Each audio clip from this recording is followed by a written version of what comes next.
Hello and welcome to another video from thefanpub.com. It's Alan Sean back again. Good to be back.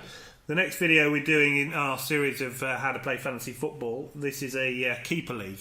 Yeah. Do you just want to explain what a keeper league is? It's a little bit of an in-between of this. So normally people will add a keeper element when you've got maybe a standard league, you want to make a twist, or you've got a PPR league or a half-point PPR league, a league that maybe redrafts every year, but it's not going to be dynasty, so you're not going to hold all the players, but you want to maybe reward players in some way.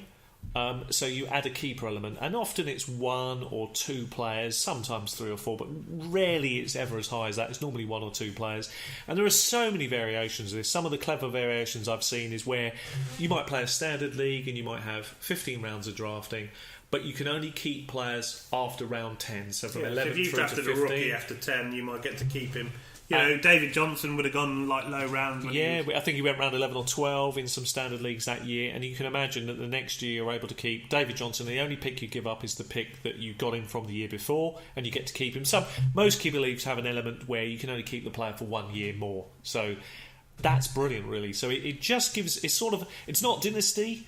You don't get to keep the player forever. Yeah, in Dynasty you keep all your players. In Keeper League you keep however many keepers specified normally. And I do like it because it is certainly something we've discussed in some of our standard leagues. We've talked about this element, and I think it's an element I actually do like because it's another way of rewarding people with good deep draft knowledge who come up with something pretty unique after round 10. Good rookie knowledge as well. It really helps, and it makes you feel good as well that you've got a player in the bag before you start the next season. You know who it is. That's always nice. So it's an intermediate way of playing. Yeah, a lot of the time it could be you just keep your two best players regardless of where you drafted them. You can keep who you want.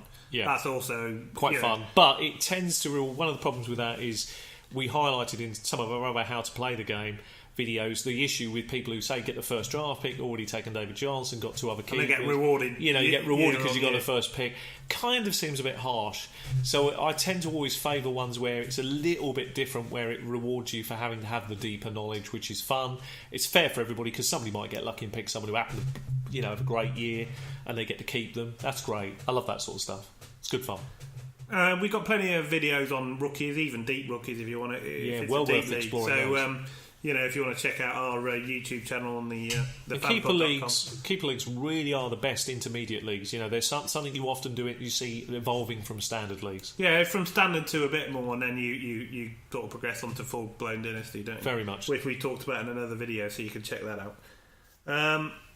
Again, comment, like, subscribe and share, which is always the thing that we hope that you will do. And if you have any questions about keeper leagues and the best ways to set them up, we're always willing to field those questions. Okay, thanks very much for listening.